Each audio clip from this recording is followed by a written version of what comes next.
जब petrol diesel के दाम इंटरनेशनल बाजार में, अंतर्राष्ट्रीय बाजार में कम हो गए तो आखिर भारत में कम क्यों नहीं किए गए?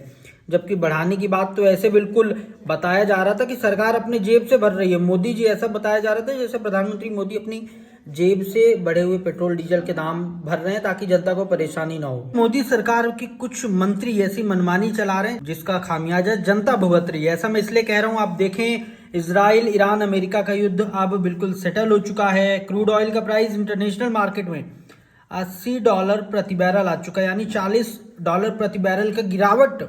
लेकिन उसके बाद भी ना अब आपको कोई सुनते हुए या बोलते हुए दिखाई देगा कि ऑयल कंपनियां भारत में कितना नुकसान झेल रही हैं।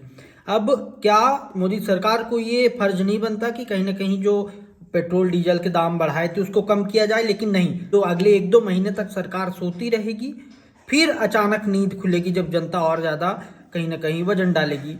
और भारत की जनता, भाई साहब क्या बोलूं इस जनता को, अब पता नहीं, इतनी गरीबी, भारत सबसे गरीब देशों में है दुनिया के, लेकिन भारत की जनता दिखाती ऐसे इतनी अमीर है, नेताओं के लिए बिल्कुल झोली खोल के पूरा बिल्कुल सपोर्ट दे देती है। नेता बिल्कुल लूट लूट के अपनी बिल्डिंग्स बना रहे हैं, अपना बिल्कुल अपने बच्चों को अमेरिका में पढ़ा रहे हैं। मध्य प्रदेश के देखिए आप कितने सारे नेता हैं, जितने भी बड़े बड़े हैं सारे, जो अब बहुत बड़ी बड़ी फेंकते हैं, बहुत आम आदमी की तरह बनते हैं, लेकिन सब के सब के परिवार अमेरिका में है, बेटा अमेरिका में पढ़ा है, लड़की अमेरिका में पढ़ी है, ये बड़े बड़े बंगलों में रहते हैं सरकारी, जनता के पैसे पे। और जनता को जब पेट्रोल डीजल के दाम इंटरनेशनल बाजार में, अंतर्राष्ट्रीय बाजार में कम हो गए तो आखिर भारत में कम क्यों नहीं किए गए?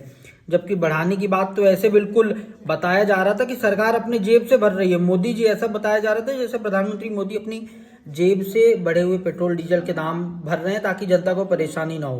कोई अपनी जेब से नहीं भर रहा है, सब जनता हर चीज का टैक्स दे रही है। आप कोई माचिस खरीदते हैं उसमें भी टैक्स जा रहा है, तो कहीं ना कहीं सरासर गलत है। और आप दूसरी तरफ देखें, अब 100% इथेनॉल गाड़ियों में मिलाया जाएगा, यानी अगर आप पेट्रोल डीजल खरीदते हैं 100% इथेनॉल वाला पेट्रोल डीजल मिलेगा आपको। 100% इथेनॉल मतलब एक तरह से आप माने तो गन्ने का जूस है वो, आपकी गाड़ी के टैंक में जंग लग जाएगी।